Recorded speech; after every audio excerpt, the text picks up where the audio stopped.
trained to, they were just laying chickens, so they didn't know how to walk. So anyway, this is a family, all these women and girls who can't walk. So the university professor more or less crawled to the police station to get her husband, tried to get him, was not able to, and then she couldn't make it back. And one of the most, like hair-raising stories, because we're in New York, we're always talking about women's rights and what's going on with that, and then you suddenly realize, wait a second, we don't even know this story. So recently, last week, I met with a New York Times reporter named Alyssa Rubin, who her specialty is Afghanistan and the story of these women. So if any of you are looking for a story or a documentary, I hope you take this one, because it's like, it's an amazing thing. And I said, Alyssa, is this really true, what's going on? She said, it is true. And then we started talking about, for some reason, well, people's rights and some of the incredible human rights issues in the world, and it moved into the rights of imagery, right of you to an image of yourself.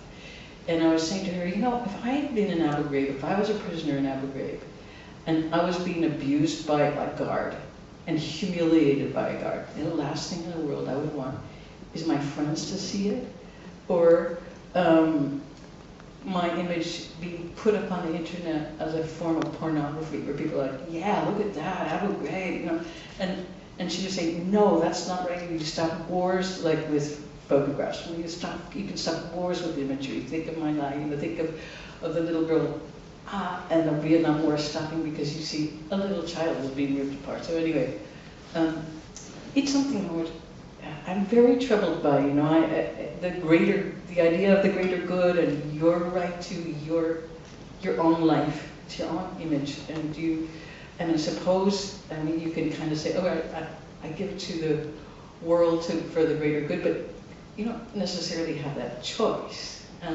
Those of you who have experienced being in the media, it's a pretty, it's an intense thing to have your image there, and used for what, So when you think of all the greater good that's going to come out of using these images of private people, you have to be really pretty careful that is actually going to happen, because I don't see people rising up for the greater good of our planet. Do you? I don't. I wish that I did. But I don't see people going, our politicians have to change the world so that we are not going to, run ourselves and, So I'm working on a festival in New York in April, and it's because I'm so depressed about how many things are going in the world. I'm trying to make it, one of these upward people festivals, sort of like really positive things. So how many have seen Interstellar? Whoa, yeah.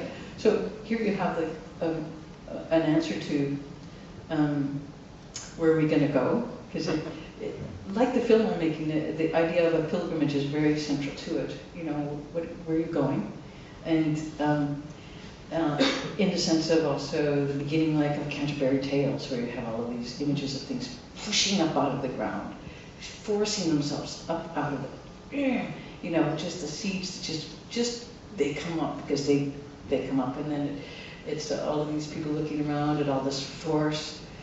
And something with Aj, and then that's when the good folk go on pilgrimage. So anyway, this forward motion pushes people out into the world to do things. So I've never really tried to, make the world a better place, because, whenever I hear somebody who's doing that, I'm thinking like, really? Like, better for who? For you and your friends, or for what are you talking about even? It's so complicated. So, but it's the first time in many years when I thought I would really like to do something that had focused a little bit more on positive energy, so that's maybe it's time to do.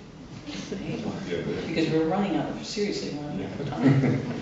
I mean, should we do that, or do you want to? Yeah, let's try to do a Q&A en alguém tem uma quer entrar aqui nesta conversa, neste diálogo, just no